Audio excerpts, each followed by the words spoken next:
What's up, YouTube? ODST General back again with another Operation Trebuchet update. This isn't a news update either. This is actually a game update. This one came as a bit of a surprise to me. We knew it was probably going to be coming out soon, but it was a little bit quicker than even I expected. You know what? Let me, real quick here, guys. I should have something open, and I didn't. So let me open that. So, oops. So the patch notes are here, and they are missing a couple things. I'm going to just kind of start off by saying that. And then there's apparently a couple of bugs that they're having issues with. So let's start with the patch notes, and I'll kind of show you guys off some of the stuff, show you some of the stuff that they kind of missed in the notes and all that. Right now we are on Iberus, which is a map by Luminous that is not included in the mod because it required Apex compatibility. We're right outside the main military base there. At any rate, added SmartLink optic for MA5, MA37, and M6G. So I've got the MA5 here. So you can see it removes the iron sight from the MA5 series that was on there, but there is a little bit of a trick to this. It does not come just automatically compatible with the weapon. If you want the SmartLink, it is actually an item that you have to get. It is not just included as is now. So that's something to be aware of when you're actually in there and working on this stuff is, you know, if you want the SmartLink and you don't have a scope on there, it's not going to work out. You know, you take it off, the iron sights are back, and it's not working. The MA37, I believe, is the same thing, but I'm going to hold off on showing that one to you guys just because it is a new weapon, and, well, it's got the new add-on, and I just want to show it a little bit closer. So we're going to go ahead and do this with the pistol. So with the pistol, the SmartLink scope was always an addition before anyways, so that's nothing new. It also looks like they've got new crosshairs for the weapons, which was something they didn't mention, so that is really cool to see. These new crosshairs with the SmartLink. I'm not sure if that's just the SmartLink weapons either. I gotta check that out, because I wasn't really paying attention to the other weapons. The MA37 ammo counter, so never mind, I guess I will show off the MA37 now. So the MA37 was obviously included in the last update, but it was missing its ammo counter. So it is now a complete weapon.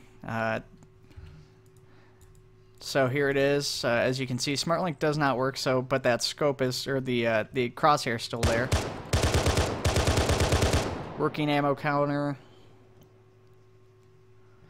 It's back with a full magazine.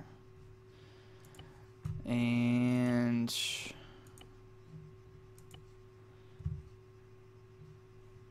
apparently, oh, the mouse is done.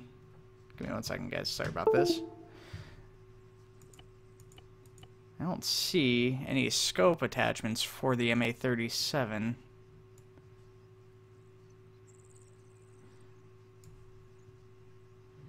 Okay, so that's got to be a bug, I'm thinking here. I'm assuming the grenade launcher variant maybe shouldn't have scopes from the way they look on here. Yeah, but there's no scope attachments for the main weapon, so I'm not sure the SmartLink doesn't work on here. I was told it needed it for the MA5, but it seems to be either missing a component it's supposed to have for this, or it's not working as intended. Not really sure on that one. Bear in mind the update did just come out earlier today, so there's still bugs and stuff people are like looking into. The M90A Cause shotgun, that is the Halo 3 shotgun. Now this was already out previously, this one right here, in the OpCan add-on. This is the, like I said, the Halo 3 shotgun. This is by Morthon Scorpion King, and it's a pretty cool weapon. Now if you look at the stats here, they've been changed a lot if you look at the new one here, along with a couple other things. So that's the old one, this is the new one. Stats have been brought down a huge amount, and well, you may go, oh my god, why? If you look at the other shotguns, it's been brought into line with the other shotguns from the original mod, so it's just kind of bringing them into line with that. The other change you'll see, oh, wrong weapon, is the textures have been changed a little bit. I'm not sure if that was intentional or not. It looks like it is because this is still pretty black, but the coloring doesn't stand out quite so much on it. The very end of the weapons still got some kind of darker black. The weapon's been brought back a little bit. He holds it a little bit differently. To be honest, I'm not sure.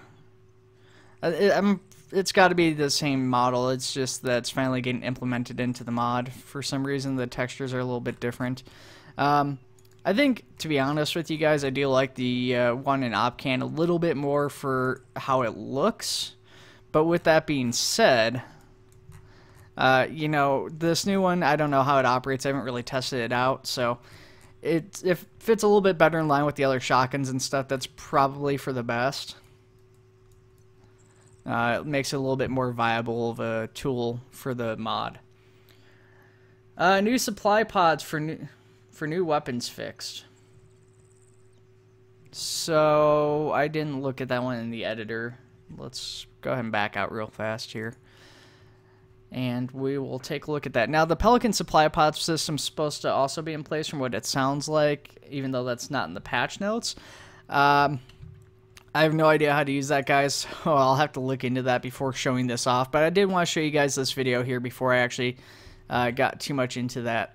So let's look here. I forget where the supply pods are going to be located under. I think it's going to be under here.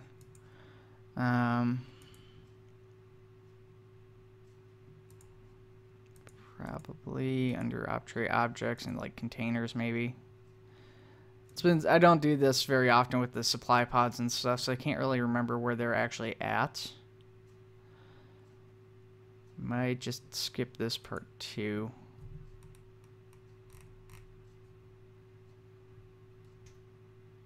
Yeah, we're gonna skip that. I don't want to wait forever trying to find the stupid supply pods to see if that's actually the case. I'm assuming that the supply pods were broken with like the new MA5s and a couple of the other new weapons that were actually implemented. Elephant causing crashes and bug geometry has been fixed. So the elephant is pretty awesome now. So as you guys may have known, if you tried to use this in the last update, it didn't work at all. Like, you couldn't get into the driver's seat once you got out. Like, you could spawn in there, but your guy didn't show up. You know, it had the ability to refuel in that last update, so that's still in. I don't know if it repairs vehicles or not, but if you guys watch while I'm walking around here, there's passenger seats all over this thing. There's at least 14 passenger seats that this thing can have. So you got, like, 2 guys down here. You know, you got position here. Another one over here on the back. You know, and all these positions are positions you're able to fire from while the thing's moving. So this thing could be something pretty deadly. It's a slow target, to be sure. And, you know, you might want to be careful about that. I mean, because it would make a really easy target. I don't know how hard it is to actually kill this thing with rockets. I would imagine it's going to take a pretty good beating, though. So that's the first cool thing. The second cool thing is that you can actually get in the driver's seat and drive it. But before we do that, we're going to use the vehicle and vehicle feature that was included. Now, I've got a Bison here. The Bison does not load properly. I'm not sure if it's supposed to be too big to load or not, but it does attempt to load. It just doesn't work out correctly. So, different passenger seat, refuel, load vehicle. There we go. That's the one we want. So you can see when we do load the vehicle in that particular location, it does pop us up to the top, which isn't a big deal. It's actually probably safer that way. So it spawns that up in the front there, so that vehicle is now secure inside of the elephant here. So I don't know exactly how many vehicles I can load. I kept trying to load a few more, and it just kept loading the vehicles in. I did have an issue with the ATV, so I don't know if that one's just missing or if I hit my max amount. So we're going to find out for sure with this third Warthog, because we know for a fact that this Warthog can go in. We don't know if the ATV can or not, so let's find out. So it seems that it is just designed to have only 2 vehicles loaded into it. But we can do more than that. So technically, you know, the only 2 vehicles that are actually going to be properly secured and aren't going to go anywhere are those 2 Warthogs, which is a kind of a little bit of a shame, but that's not a big deal. So we've got this ATV, so these are our mongooses, let's say. You know, we load that there, and that's kind of in the way for whoever wants to use that control panel, but it's a nice little secure location. It's not going to go anywhere from that spot. The other thing we want to try and load on is this Bison here. Now this thing's pretty big, but it will fit under the walkways on the top. The trick is with this one getting it onto the vehicle. That's the difficult part. I'll load down backwards here, and hey, that did work. Yeah, when I was trying to load down the front ways, it didn't want to work. It's a little bit buggy there, so you gotta be careful with this. When I did load into the vehicle and then got it out, it did like hurt me, even though it didn't go like flying off and destroy the elephant. I did hear that happen to somebody else. So, oh.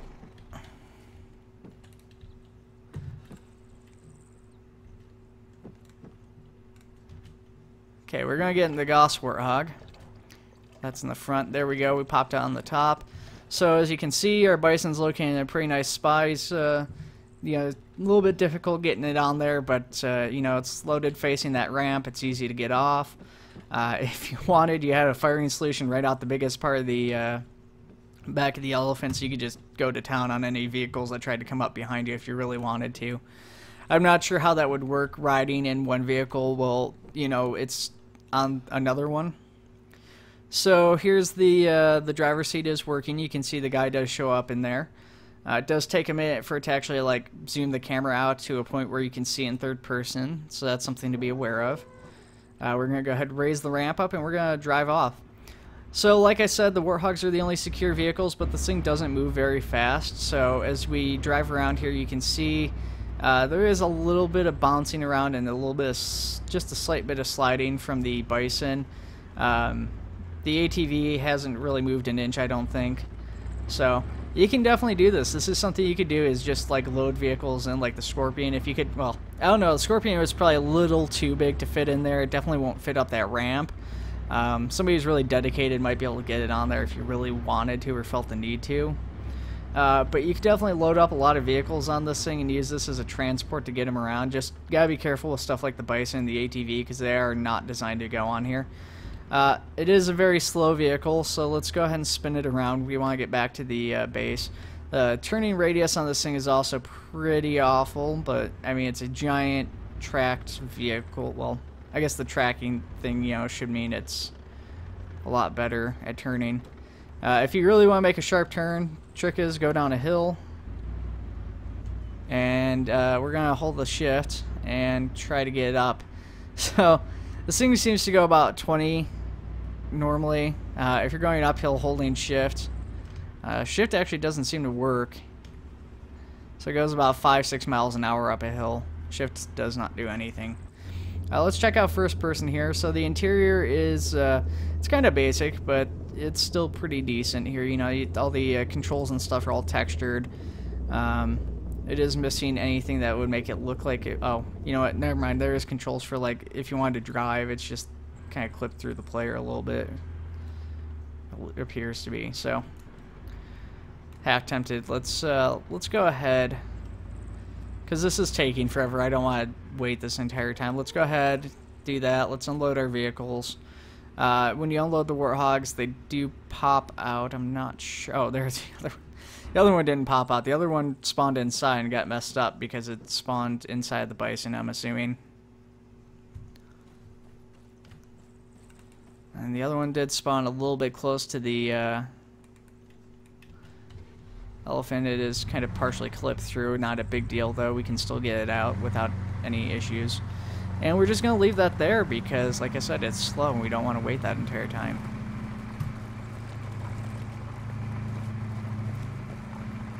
So we're going to go ahead and head back up to the Falcon that I had here. So the Falcon wasn't included in the patch notes. So before I talk about that, I'm going to finish the patch notes because we got a little bit sidetracked by the elephant because that had a lot of cool stuff about it. So the HEV causing crashing when landing on objects has been fixed. However, there is another bug which requires fixing that kind of popped up from this fix, which is that the speed is too fast for the drop pods with the new physics they gave it to avoid the crashing. So that's something that needs to be changed manually when you're doing this. There's instructions on how to do that in the Optrade Discord. I really don't have a way to link to that, unfortunately, so just check the Optrade Discord for that fix. Jetpack functionality has been re-implemented into the thing. There hasn't been any changes since 0.14. Nothing new on the jetpack. It's just been re-added. Now, I am really terrible with the jetpack, so I'm not really going to show this off too much. I'm just going to show you guys that it is, in fact, in. If I can find the jetpack. There's the jetpack. The model did never leave the game, but let's see here. If we go in here to options and controls, configure add-ons, Operation Trebuchet first contact, toggle jetpack on and off, and it's assigned to the app menu key again. So actually that is new, so you can see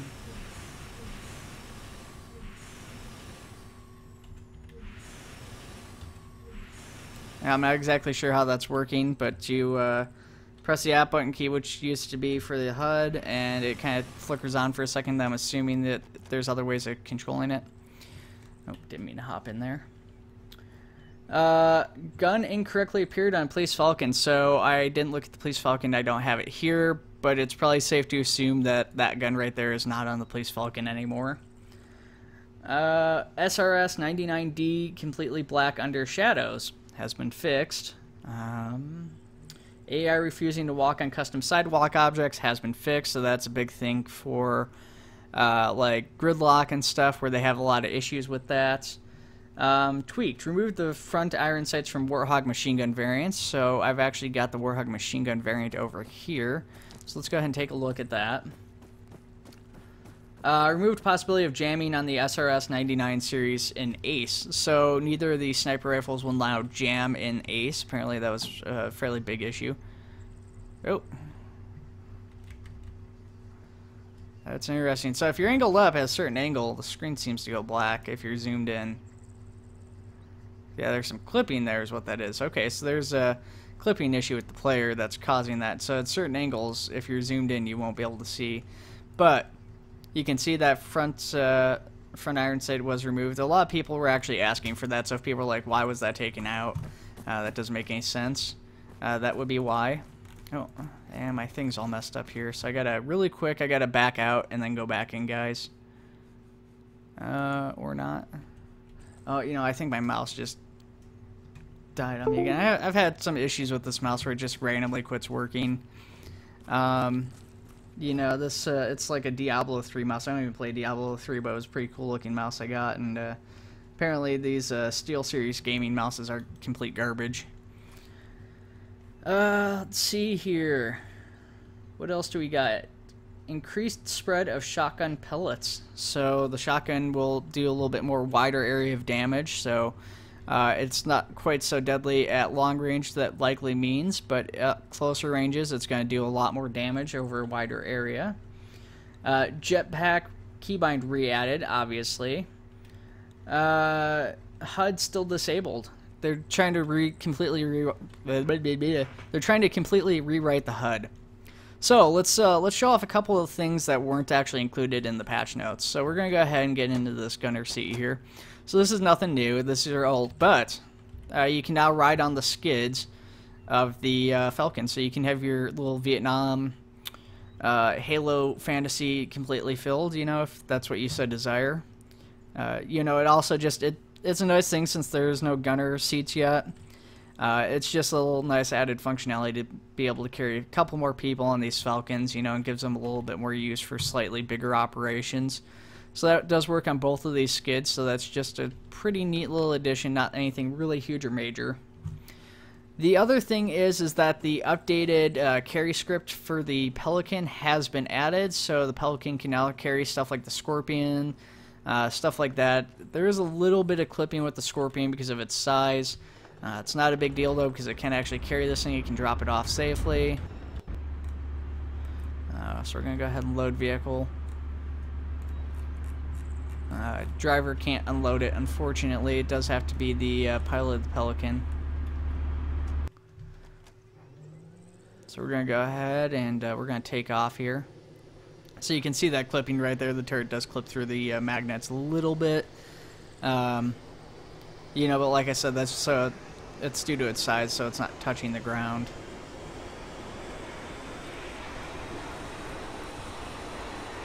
So lift our gear up, gear clips through the Scorpion, which doesn't look great, but it's better than everybody crashing and dying when you're trying to do that. Oh, that's why the side armor kind of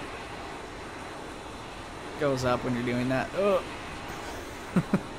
Sitting there looking at the side armor, not how I'm flying. But yeah, so you fly around, you knock out Scorpion. Obviously, it's not going to work with elephants, like I said. Elephant can't carry the Scorpion, and I'm sure that the, Pelican surely can't carry the elephant.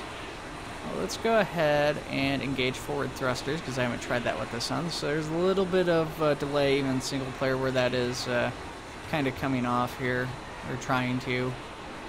It's not going anywhere, though. It's using the vehicle and vehicle loading function. It just looks a little bit funky is all.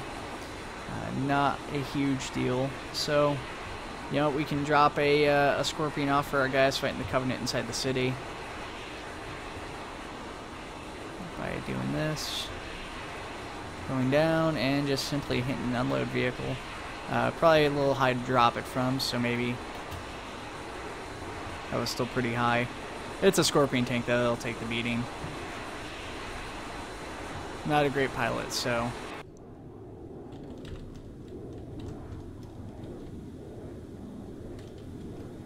And then we just leave. We go off on our way, do whatever it was we were doing beforehand. So that is, I think, pretty much everything in version 0.16, guys. Now, I don't know if there's anything else I missed. Like I said, there is that new loading script. I'm not exactly sure how that's supposed to work. Or for 100% certain if it's actually in the mod right now or not. It's not included in the patch notes, but somebody was saying that it was added in. They were looking forward to using it. So I'll have to look into it. Oh, there is one other bug, or there's two other bugs I wanted to mention. So actually let me land, and I will tell you guys about those. I don't know when these are going to get fixed, or if they will. That was a little bit rough with the landing, but that's fine. So here, I'm actually just going to pull up. Oh, wait, you guys won't be able to see that. Never mind. I'm just going to pull up the Discord so you guys can see it yourself. So, first bug, Zeus does not show Optray units in 0.16. It is under investigation. So, when you go into Zeus and you're looking for Optray units and you think you got everything set up right, just be aware you probably do. It's just not working correctly. The HUD is disabled, obviously. You can still activate the HUD with the same script you could use in version 0.15. There was a number of people having gray screen issues with gridlock. This is caused by the ShackTac HUD. The reason this is caused by a ShackTac HUD is unknown. Luminous has, or Luminon, I don't know why I said Luminous, that's been stuck in my head. Luminon has reached out to the guy who developed the HUD, however he has not heard back from him, so he doesn't know why that's causing crashing. Only that it is. So hopefully we'll have that reconciled soon. Until that point, you guys are either going to have to quit using ShackTac HUD or just quit playing on gridlock in like Iberus if it's causing crashing here too. And then like I mentioned before, the HEV default launch speed is now too fast for the physics model in 0.16. Change the default launch speed value in the script/module to manually fix this issue. In a multiplayer game, you should not experience this problem if you're using a dedicated server. So that's just a couple things to be aware of. Anyways, what do you guys think of version 0.16? Are you pretty excited for it? I'm definitely liking the changes here. Let me know what your thoughts are below in the comments. What else are you looking forward to seeing in the next update? What are you missing from the mod? All that sort of stuff. I will see you guys in the next video.